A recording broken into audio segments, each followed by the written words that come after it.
Merci de votre fidélité à la télévision Gangan. Bienvenue dans cet autre numéro de Café Débat, l'espace consacré à l'analyse et au décryptage de l'actualité au quotidien. Vous le savez, Café Débat, c'est aussi cette émission qui donne la parole à ceux qui veulent bien la prendre en vue d'impacter l'opinion. Pour ce nouveau numéro, nous venons à la rencontre de Dr Ousmane Kaba. Il est le président du parti PADES, Parti des démocrates pour l'espoir. Avec lui, on va parler de la vie de ce parti depuis qu'il l'a repris. Eh bien, quel est le niveau d'implantation de ce parti sur le terrain? D'autres sujets, évidemment, d'actualité seront débattus dans cette émission de bout en bout. Alors, Dr Ousmane, bonsoir. Bonsoir. Merci de nous recevoir ici. Avec plaisir. Alors, première question, on s'intéresse à votre parti, le parti PADES. Quand vous avez quitté, évidemment, la mouvance présidentielle, vous avez pris en main ce parti. Déjà, quel est le niveau d'implantation du parti PADES aujourd'hui sur le terrain? Quelle est votre présence physique sur le terrain à date? Écoutez, moi je suis très satisfait parce que vous vous souvenez sans doute que c'est la deuxième fois que je dirige un parti, puisque en 2010, nous avions le Parti Plus, tout à fait, qui malheureusement a été fondu avec d'autres partis pour faire le RPG Arc-en-Ciel. Et ce qui devait arriver arriva, puisqu'on m'a expulsé du RPG Arc-en-Ciel il y a un an, en 2016, pour divergence d'opinion, voilà, avec le président de ce parti. Un an plus tard, j'ai été sollicité par beaucoup d'autres partis, dont le RDI, Rassemblement des démocrates indépendants, que nous avons repris et que nous avons baptisé PADES. Mais en ce moment, vous comprendrez les démêlés que nous avons actuellement. Justement, mais en ce qui concerne le parti PADES, je vous disais que je suis très satisfait parce que c'est un parti qui suscite beaucoup d'espoir, comme son nom l'indique d'ailleurs. Et nous essayons de nous implanter sur toute l'étendue du territoire national et à l'extérieur d'ailleurs, parce que nous avons commencé par une grande tournée en Europe et aux États-Unis qui a fait beaucoup de bruit. Nous avons beaucoup d'adhérents. Et dans les 4 régions naturelles de la Guinée, nous avons aussi des adhérents. Nous sommes très bien implantés en Haute-Guinée, mais aussi en Basse-Guinée, au Fouta et en forêt. D'ailleurs, s'il y a 2 régions dans lesquelles nous sommes vraiment actifs, c'est la Haute-Guinée et le Fouta, sans compter qu'on a créé au jour d'aujourd'hui, puisque nous sommes présents dans pratiquement toutes les préfectures de la Guinée. Je suis très satisfait. Donc, en un laps de temps, on peut dire que vous avez réussi cette prouesse politique parce qu'un parti, c'est un temps fou de s'implanter sur l'étendue du territoire, d'avoir une certaine transversalité. Je veux savoir quelle est la démarche qui a prévalu à tout ça, le dynamisme qui a prévalu à l'installation du parti en un laps de temps sur l'étendue du territoire et aussi en dehors de notre pays. Est-ce que ça veut dire que le parti PADES, en quelque sorte, a repris vos membres qui étaient venus avec vous fondre dans le RPG? Parce que vous les avez débauchés sur le RPG et faire renaître les anciennes antennes du Parti Plus qui existait en 2010. C'est vrai pour parti, mais ce n'est pas seulement au RPG. Nous prenons des militants dans tous les autres partis, dans tous les autres partis de Guinée. Je pense que la réflexion, c'est certainement dû au programme de société de ce parti. Parce que les Guinéens ont bien compris notre message essentiel. Ça veut dire que c'est un parti qui fait la promotion de la paix, de l'unité nationale, mais c'est un parti surtout qui met l'accent sur le développement économique de la Guinée, sur la promotion de la Guinée, parce que nous avons estimé que ce dont les Guinéens ont vraiment besoin, c'est la prospérité. Peut-être dû au fait que moi, je ne suis pas un politicien professionnel. Donc j'ai une manière de parler qui n'est pas la même chose que lorsque des gens ont trop duré dans la politique. Moi, je crois à l'unité de la Guinée, parce que je suis éducateur, simplement. Je suis dans un monde culturellement très guinéen, au sens noble du terme. Et ce qui nous intéresse, c'est réellement sortir la Guinée de la pauvreté. C'est pour cela que nous avons dit dès le départ que notre ennemi, c'est la pauvreté en Guinée. Ce n'est ni le RPG Arc-en-Ciel, ni l'IFDG, ni tout autre parti en Guinée. Et moi, je considère que les hommes politiques sont des frères et des sœurs et que nous devons nous unir. Cela n'interdit pas la diversité des opinions. Nous mettons surtout l'accent sur le développement économique de la Guinée. Et les jeunes ont bien compris, parce qu'aujourd'hui, dans ce pays, les jeunes ne travaillent plus. Il n'y a pas d'emploi pour les millions de jeunes. Et ils se rendent très bien compte que l'espoir de cette génération que nous avons appelée la génération PADES, c'est réellement le parti PADES. Donc ça veut dire que vous avez trouvé le discours qu'il faut pour peut-être convaincre les uns et les autres à vous suivre dans le parti PADES? Oui, vous savez, les Guinéens ne sont pas bêtes comme les gens le pensent. Ce n'est pas seulement une question de discours, c'est aussi une question de crédibilité. Nous sommes l'un des rares Guinéens de notre génération qui avons investi dans notre pays. Nous sommes enseignants, nous avons des écoles et des universités où les gens ont évolué pendant des années. Donc ils voient très bien qu'en ce qui nous concerne, ce que l'on dit est conforme à ce que l'on fait. Voilà, c'est ça la crédibilité. Il faut que les gens croient. Je vous donne un exemple terre à terre. Moi, j'ai l'université Kofi Annan, c'est l'école Kofi Annan. Tous mes 6 enfants ont étudié à l'université et à l'école Kofi Annan. Donc, quand je fais appel aux enfants des autres, ils savent très bien que je suis sincère parce que je commence par les miens. Voilà. Et donc, le parti PADES aujourd'hui, présent un peu partout sur le territoire, dans un temps record, je le disais tout à l'heure, en moins d'un an. Et ça, c'est en vue de ces élections locales. Autrement, est-ce qu'on peut dire politiquement aujourd'hui que vous êtes en train de gêner un peu votre parti d'origine? Je vais parler du RPG Arc-en-Ciel quand je parle de la région de Kankan. On vous a vu à Kankan à un moment donné où vous êtes offert un bel foule, vous avez tenu des discours de rupture, vous avez un peu mis à nu les insuffisances de cette gouvernance d'Alpha Condé, dont vous connaissez évidemment les dessous et les secrets. Est-ce que ça veut dire que vous gênez un peu le RPG aujourd'hui et que c'est ce qui fait que vous engrangez assez d'adhésion du côté de la Guinée? Non, je crois que nous suscitons plutôt de l'espoir. Et c'est tout à fait normal. Moi, je n'ai pas quitté le RPG Arc-en-Ciel, je le rappelle tout le temps, j'ai été expulsé du RPG Arc-en-Ciel, que nous avions pourtant formé ensemble. J'ai été expulsé sans aucun management, non pas pour des actes délictueux, mais simplement pour divergence d'opinion.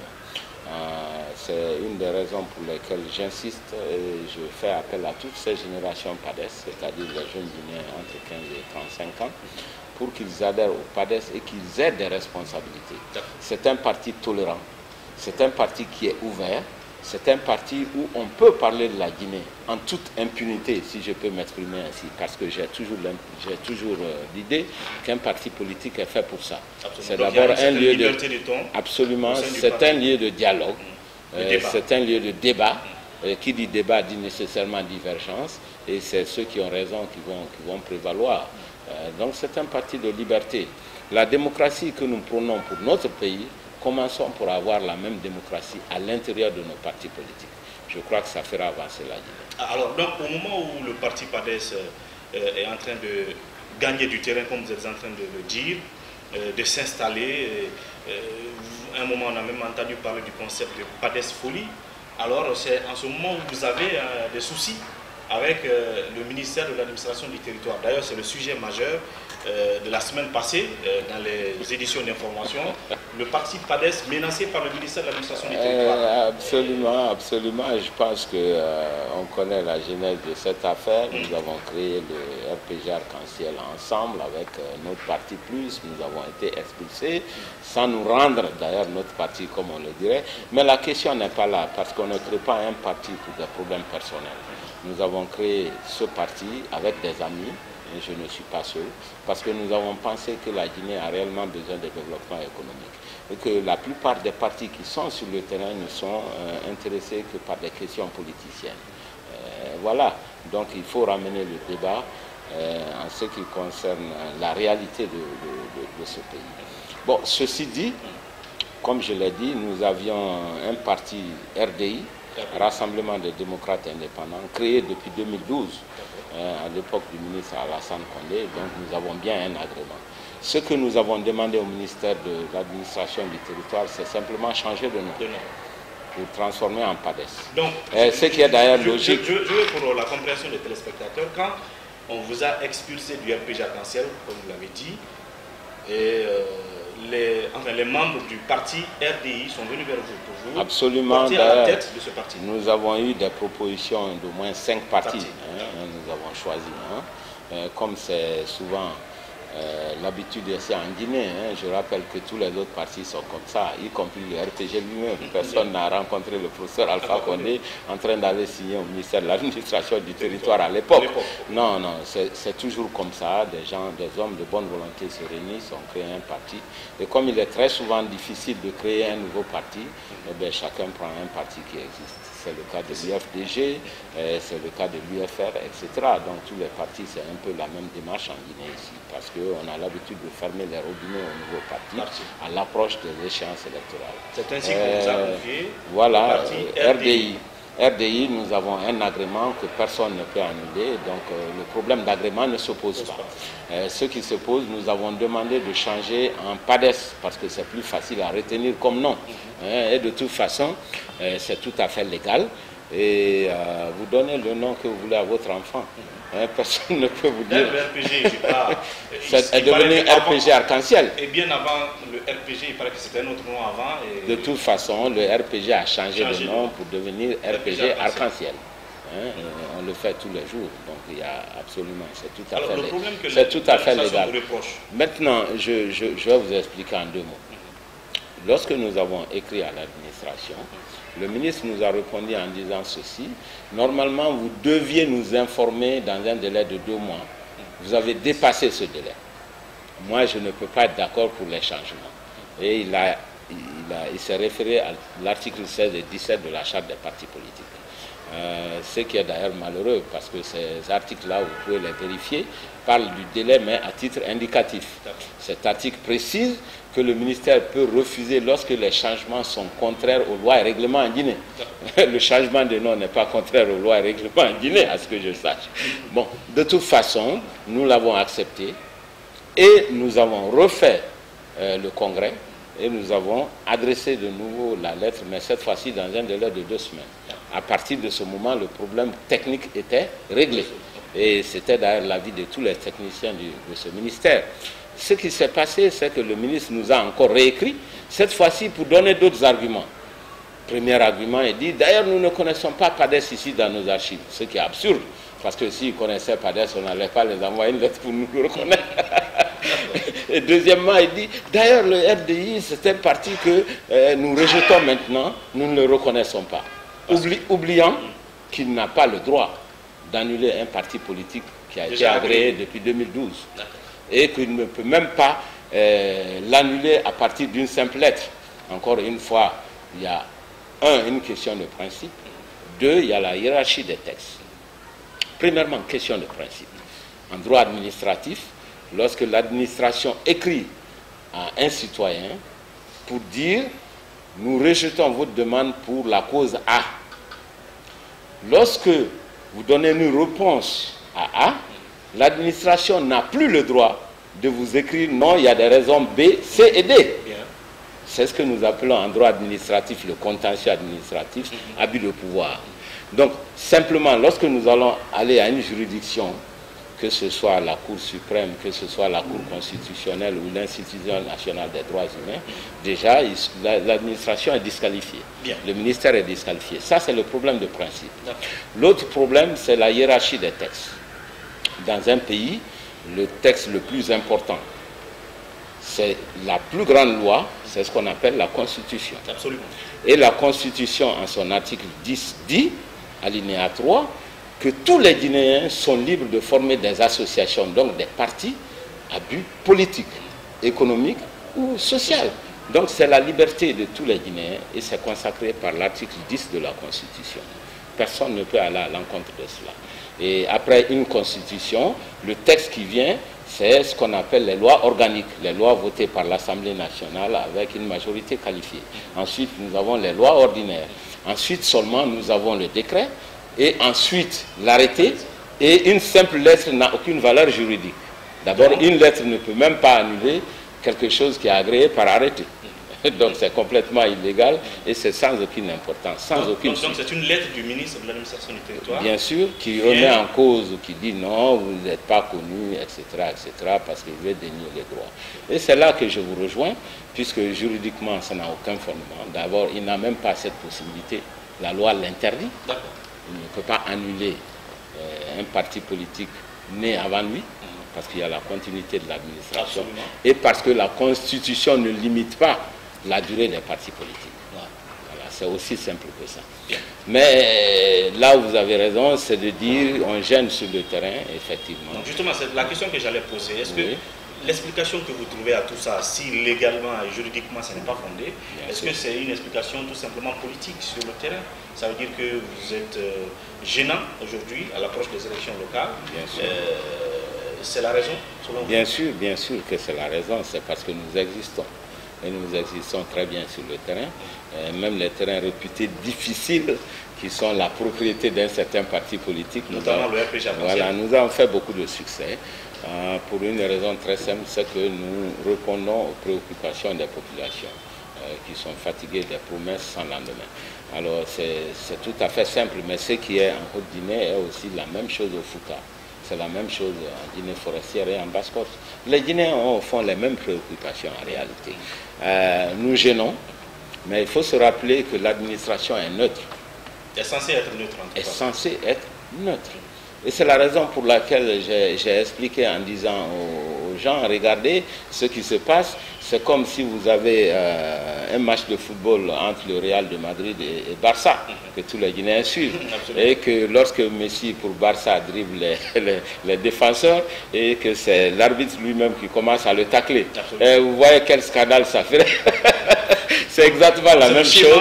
Voilà, aujourd'hui le ministère, au lieu d'être neutre, le ministère se mêle des terrains politiques pour favoriser certains partis au détriment d'autres partis, parce que juridiquement ça n'a absolument aucun sens. Et de toute façon, le ministère n'a pas la possibilité d'annuler un parti qui existe. Nous avons des recours. Si ça retarde, puisque nous sommes pacifiques, nous avons beaucoup de militants qui veulent en découdre d'ailleurs, mais ce n'est pas ce que nous souhaitons. Cherchons à pacifier ce pays qui a déjà pas mal de problèmes. Justement, en parlant d'une démarche pacifique, comment vous comptez résoudre la situation? Est-ce que vous allez porter plainte contre cette lettre du ministre de l'administration du territoire? Comment est-ce que vous allez peut-être faire pour entrer dans votre droit? Parce qu'on arrive aux élections locales.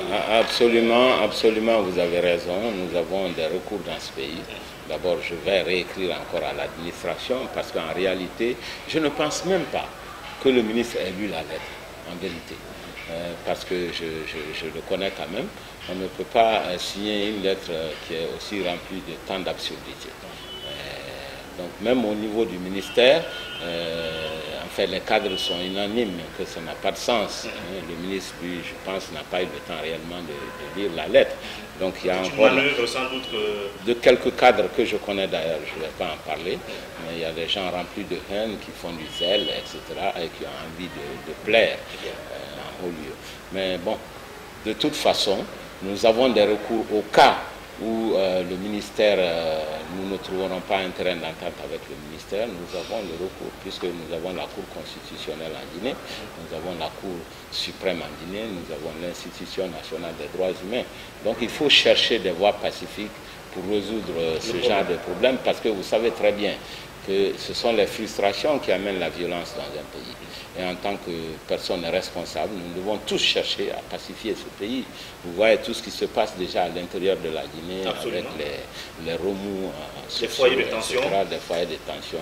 Nous ne cherchons pas vraiment à allumer cette tension-là, mais nous pensons que nous allons bientôt trouver une solution. Donc cette démarche, je veux dire, ce souci avec le ministère de l'administration du territoire, après tant d'efforts politique que vous avez déployé sur le terrain. Donc, pour le spectateur ou le téléspectateur, je précise, nous avons bien un agrément valable. Voilà. La question, c'est simplement changer le nom de notre parti. Et c'est tout à fait légal. Bien. Et donc, ça veut dire que cela n'inquiète nullement l'administration du parti aujourd'hui. Ça ne crée pas de panique parce qu'on donnait l'impression que ça vous a coupé le sommeil, qu'on vous empêcherait de participer aux élections locales. Non, pas et tout. Est-ce que ça vous inquiète? Non, pas du tout. Pas du tout. Je pense que nous avons des structures dans ce pays, nous avons une justice dans ce pays. Je pense qu'il faut suivre la voie légale. Bien. Voilà. Mais ça ne m'inquiète pas du tout. Bien. Alors donc on va tout à l'heure parler des élections qui arrivent et comment le parti se prépare parallèlement aux soucis que vous avez là avec l'administration du territoire, en espérant que ça va se résoudre en votre faveur.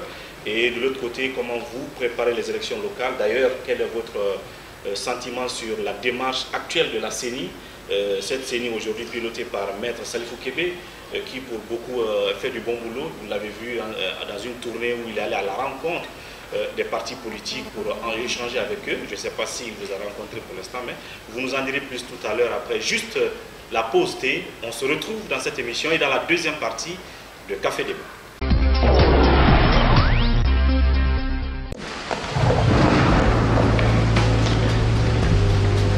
Il existe des choses qui nous donnent la force et l'audace d'aller au-delà de notre imagination. Le thé Akbar. Le thé Akbar est fabriqué en utilisant uniquement les feuilles soigneusement sélectionnées en provenance de Ceylon. La qualité du thé Akbar a été évaluée selon les normes les plus strictes par des experts en dégustation qui se sont appuyés sur près d'un siècle d'expertise dans ce domaine. Premier producteur de thé, vous pouvez faire confiance à la famille Akbar pour vous garantir votre santé. Seule la meilleure tasse de thé peut vous procurer de la fraîcheur. Thé Akbar, le leader mondial. De nouveau dans la production des œufs en Guinée. Après 2 ans d'expérimentation, Diaty Condé et son équipe vous présentent des œufs blancs, naturels avec moins de cholestérol et très doux. Les œufs blancs sont produits sur place à Kindia et vendus avec les alvéoles à des prix très abordables, 22 000 francs guinéens et 24 000 francs guinéens pour un alvéole de 30 œufs. Procurez-vous des œufs blancs de chez Diaty Condé aux 4 coins de la Guinée. Contact Kankan Korossa 669 00 59 85 ou le 621 18 90 62. Conakry le 664 04 55 92. Kindia 625 22 84 38. Boki Kamsar 622 60 31 61.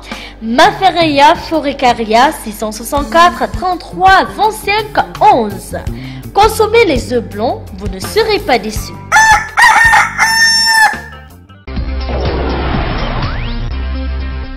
Merci donc de nous retrouver dans cette deuxième partie de Café Débat en mode hors studio, hors plateau. Nous sommes donc venus à la rencontre de Dr Ousmane Kaba, président du parti PADES. Vous l'aurez compris, dans la première partie de cette émission, nous avons parlé de ces soucis qu'il a, enfin que son parti a actuellement avec le ministère de l'administration du territoire. Mais comme vous l'avez compris, ça ne cause pas de soucis, ça n'arrête pas la vie du parti car il compte justement résoudre ce problème de façon légale sur le terrain avec les institutions républicaines. Alors là-dessus, on va revenir pour parler de votre démarche, de vos préparatifs vers les élections locales. Est-ce que le parti PADES aujourd'hui est prêt à présenter des candidats aux élections locales qui s'annoncent pour le 4 février 2018?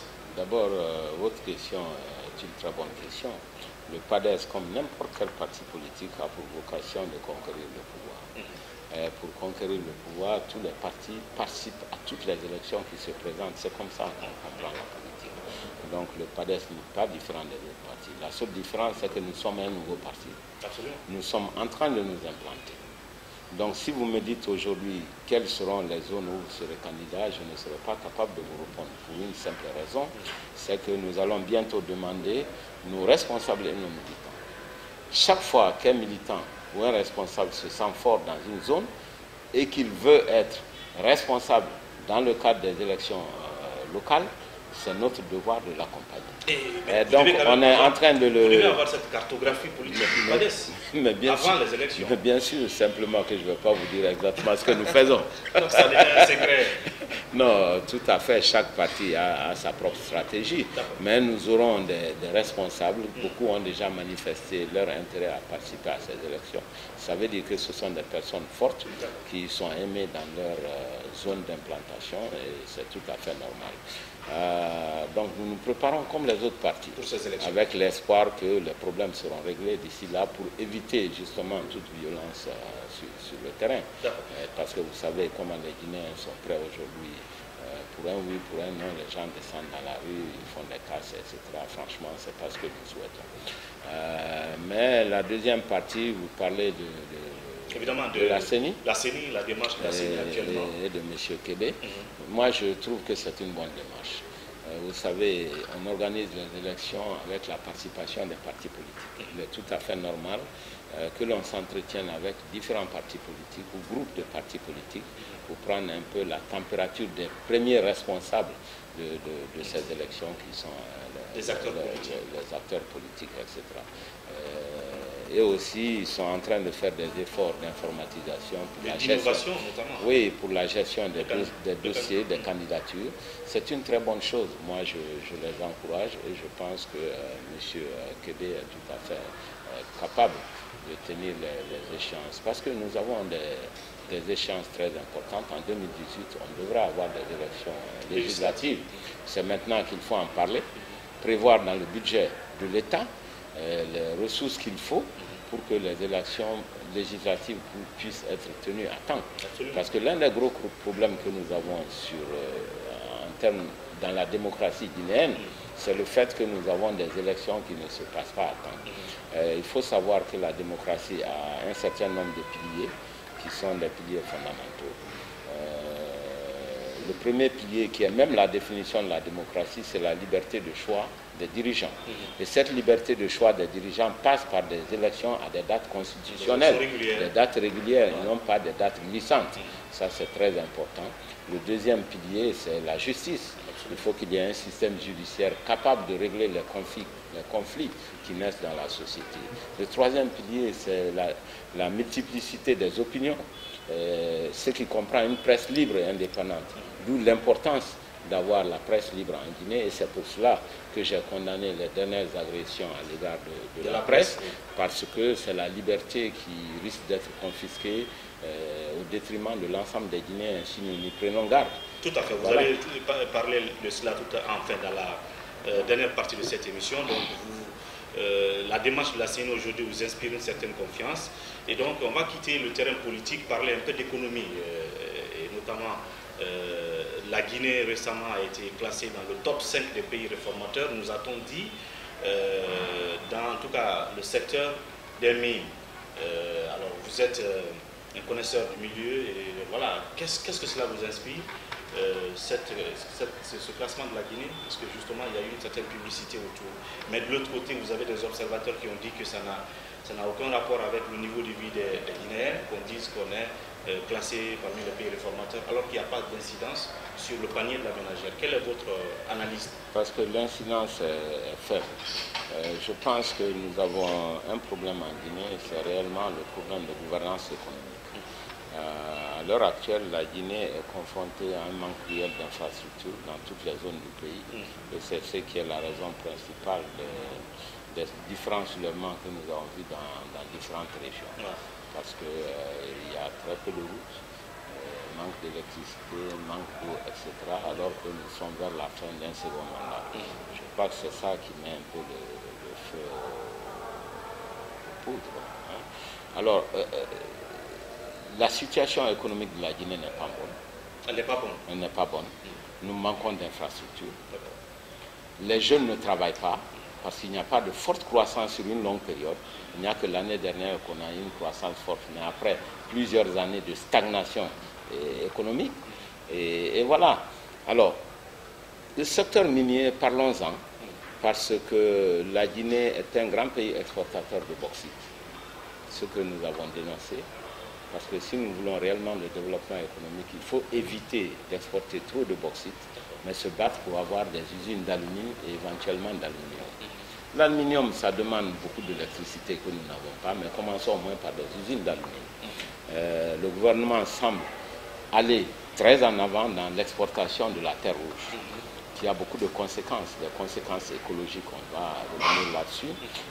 On fait des projets sans études de faisabilité, c'est-à-dire sans réduire l'impact négatif parce qu'il n'y a pas d'études environnementales. Et s'il y a des études, on ne respecte pas leurs conclusions, ce qui revient à la même chose.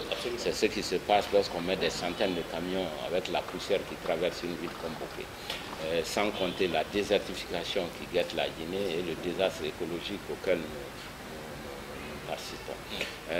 On a même dit que la Guinée a les palmes d'or de l'investissement étranger. Absolument.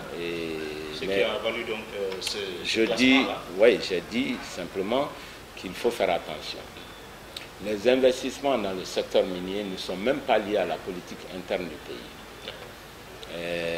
Les firmes étrangères, les grandes multinationales, les pays viendront toujours prendre ici les matières premières dont ces pays ont besoin, dont ces sociétés ont besoin, quelle que soit la politique interne. Donc ça n'a rien à voir avec la performance économique du pays. Ça dépend de la politique des multinationales, ça dépend de l'évolution du marché international. Voilà. Et deuxièmement, le secteur minier ne crée pas beaucoup d'emplois. C'est des chauffeurs que ça crée, quelques machinistes. Pas assez d'emplois. Pas assez d'emplois, en fait, pour la jeunesse guinéenne, il faut le savoir.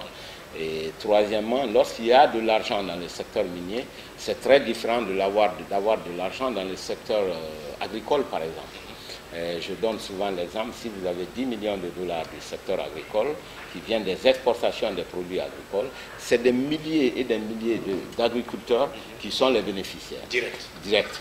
Lorsque vous avez les mêmes 10 millions qui sont la rémunération, l'exportation de la bauxite ou bien de n'importe quel produit minier, ça rentre directement dans le compte du gouvernement.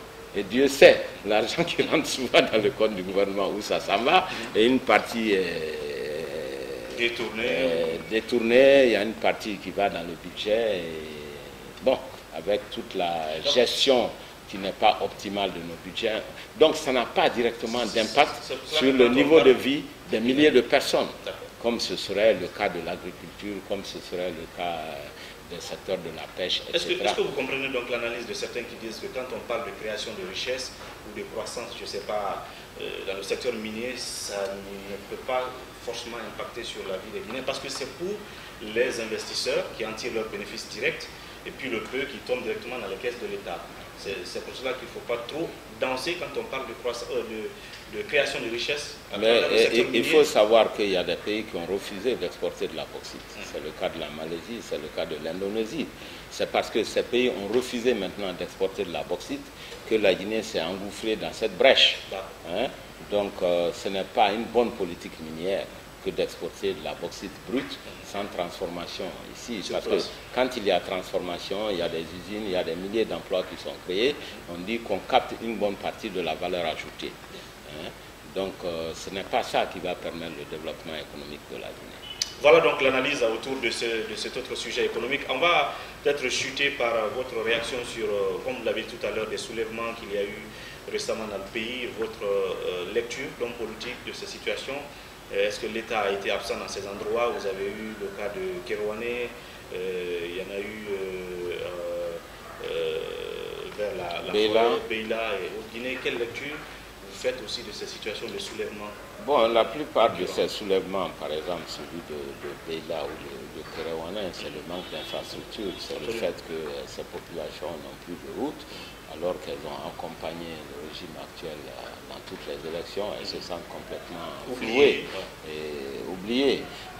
Mais aussi, il y a ce que j'appellerais l'inefficacité de l'administration. Par exemple, si vous prenez le pont entre Banankoro et Beila, c'est un pont qui est financé par les bailleurs de fonds depuis longtemps. C'est parce que nous, d'ailleurs, à l'Assemblée nationale, nous avons déjà approuvé ce dossier. C'est parce que l'administration n'a pas été capable de faire les appels d'offres à temps. Tout ça, vous voyez un peu ce manque de transparence et des appels d'offres complètement transparents qui soient acceptables par les bailleurs de fonds. Voilà, donc c'est la lourdeur de l'administration, c'est pour ça que les économistes parlent en termes codés en disant capacité d'absorption d'un pays. Tout cela fait partie des difficultés que l'on a à investir en Guinée lorsqu'on a une administration qui n'est pas tournée vers le développement, mais qui est plutôt tournée vers les pots de vin. Il faut le dire clairement. Donc voilà ce qui se passe. Donc les populations sont frustrées, elles ont l'impression d'avoir été utilisées pour des objectifs purement politiques et électoralistes, et que les biens publics auxquels ces populations ont droit n'ont pas pu être réalisés. Voilà, donc la raison est toute simple. À côté de cela, vous avez des milliers de jeunes qui ne travaillent pas. Alors, permettez-moi de dire 2 mots du problème de chômage. Le chômage en Guinée, allez-y. Alors, lorsqu'on parle du chômage en Guinée, généralement, que ce soit des ministres ou des responsables, tout le monde parle de la formation des jeunes. C'est vrai, mais ce n'est qu'une partie du problème. Là, il s'agit de la demande. Il faut qualifier la demande d'emploi, mais l'offre d'emploi. C'est-à-dire que même si les gens étaient bien formés, s'il n'y a pas d'entreprise capable de leur proposer des emplois, eh bien, ces jeunes n'en trouveront pas. Or, ce qui est en partie quand même le cas en Guinée, quoi qu'on puisse dire sur le niveau de formation des jeunes en Guinée. Bien sûr, c'est parce qu'il n'y a pas d'entreprise en face. Et il faut savoir que dans un pays, les investissements étrangers comptent, c'est vrai, pour la création d'entreprises, mais ce qui compte le plus, c'est des milliers de petites et moyennes entreprises qui sont formées localement par des Guinéens. Or, ces entreprises, ces PME, sont dans un climat très défavorable. La plupart des petites et moyennes entreprises qui ont eu des contrats avec l'État ne sont jamais payées à temps. Il y a d'énormes arriérés qui s'amoncellent et ces entreprises finissent par disparaître et licenciant les quelques personnes qui forment ces entreprises-là. Donc, l'État aujourd'hui a une politique contre le secteur privé. Et ça me fait beaucoup rire en tant qu'économiste quand je vois à la télé tout le temps des partenariats publics-privés avec les privés des autres pays. D'ailleurs, alors qu'au même moment, on étrangle les entreprises privées qui existent en Guinée. Ce qui est le cas des universités privées, mais pas seulement des universités, on en parle parce que ça touche tout le monde. Mais vous avez des dizaines et des dizaines d'entreprises qui ont eu des contrats avec l'État à l'occasion des fêtes tournantes qui ne sont jamais payées à temps. Jusqu'à aujourd'hui, ces entreprises, l'État a accumulé beaucoup d'arriérés vis-à-vis de ces entreprises. Entre-temps, ces entrepreneurs ont déjà licencié les quelques ingénieurs qu'elles avaient. Ils ont licencié les centaines d'ouvriers qui devaient faire ces travaux-là. Et entre-temps, le promoteur a passé plusieurs nuits dans les gendarmeries parce qu'il n'arrive pas à payer les fournisseurs, etc. Donc, ça, c'est la meilleure manière pour un État de tuer les entreprises chez soi. Et c'est exactement ce qui se passe. Et lorsqu'il y a des gros travaux, la plupart de ces gros travaux sont confiés aux entreprises étrangères, ce qui n'a pas d'impact. Donc on ne fait pas la promotion des entreprises guinéennes. À partir de ce moment, alors que ce sont ces entreprises qui offrent des emplois, ce n'est pas l'État. Les seuls emplois de l'État, c'est les emplois de fonctionnaires. Il n'y en a plus. Dans l'administration. Bien sûr, il n'y en a plus. Donc le vrai débouché, c'est le secteur privé. Et il n'y a pas de politique articulée vis-à-vis du secteur privé. Les jeunes qui veulent créer des emplois, qu'est-ce que l'État fait pour ces jeunes? Il n'y a rien. Dans beaucoup de pays, on aurait mis des programmes de 1000 jeunes agriculteurs, 500 jeunes pêcheurs, etc. Et l'État les aurait financés, ferait de l'encadrement, ferait ce qu'on appelle les garanties auprès du système bancaire pour encourager le système bancaire à le faire. C'est-à-dire que l'État dit, vous les banques, accordez des crédits à nos jeunes entrepreneurs. Si vous accordez 100 francs en cas de faillite, moi, État, je vous rembourse 80 francs. On appelle ça le système de garantie. L'État peut mettre des systèmes de garantie et ça encourage le banquier à prendre des risques. Et de financer les initiatives des jeunes. Voilà, les initiatives des jeunes. Actuellement, on ne fait rien pour ces jeunes gens. Ils ne sont pas encadrés d'un point de vue déjà des études de faisabilité. Et ils ne sont pas encadrés d'un point de vue, ils ne sont pas aidés d'un point de vue de financement. Voilà. Et les entreprises qui existent déjà sont étranglées aussi.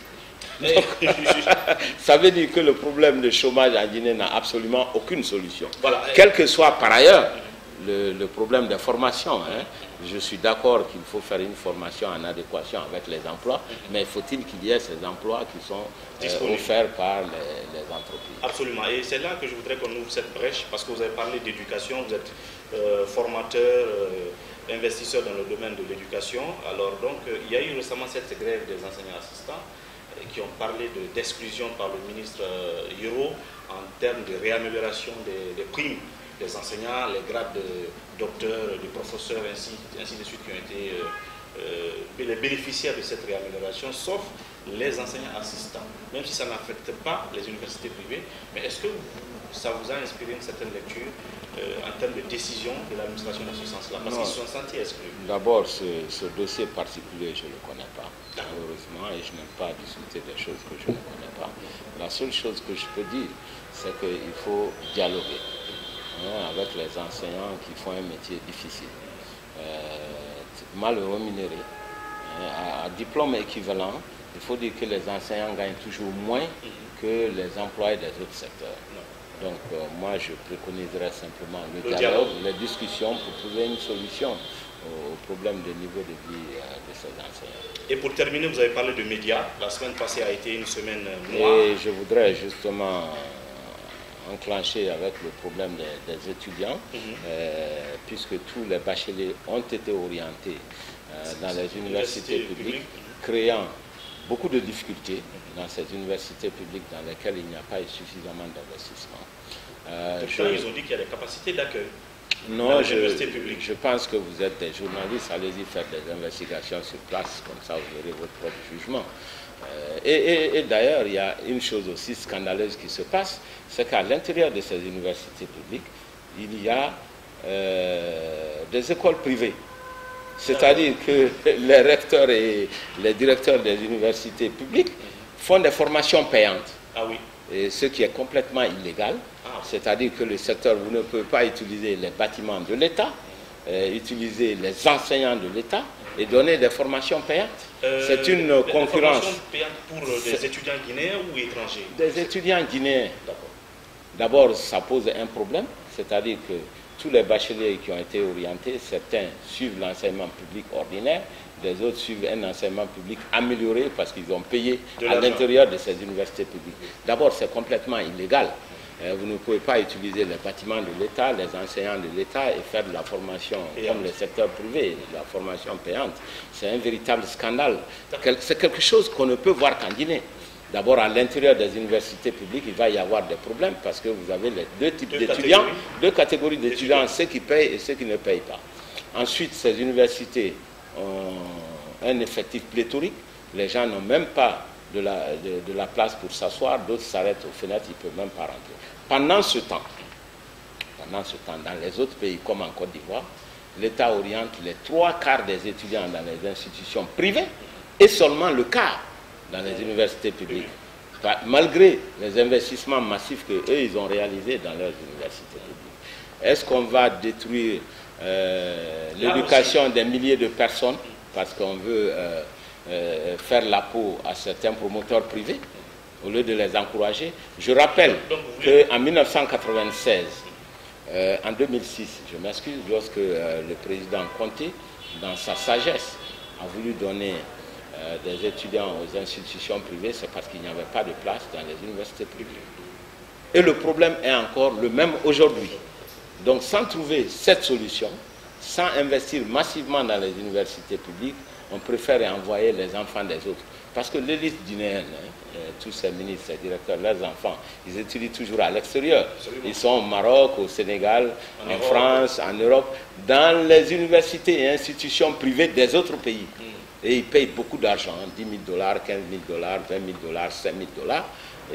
Et voilà ce qui se passe. Donc vous voulez dire que même les résultats de l'examen du baccalauréat a été donc maîtrisé dans ce sens pour pouvoir juste drainer les gens dans le public pour ne pas qu'on en envoie dans le privé. C'est ce que beaucoup de gens pensent parce que l'année dernière il y avait 36 000 bacheliers et cette année il y a 23 000 bacheliers. C'est-à-dire que le nombre de bacheliers baisse quand la population de la Guinée augmente. Faites le raisonnement vous-même. Trouvez la logique. Bien. Alors donc, ce serait dommage, en tout cas pour le secteur éducatif, espérons qu'il y aura là aussi une prise de conscience dans ce sens. Peut-être un mot sur la situation que la presse nationale privée a traversée la semaine dernière, vous le disiez tout à l'heure.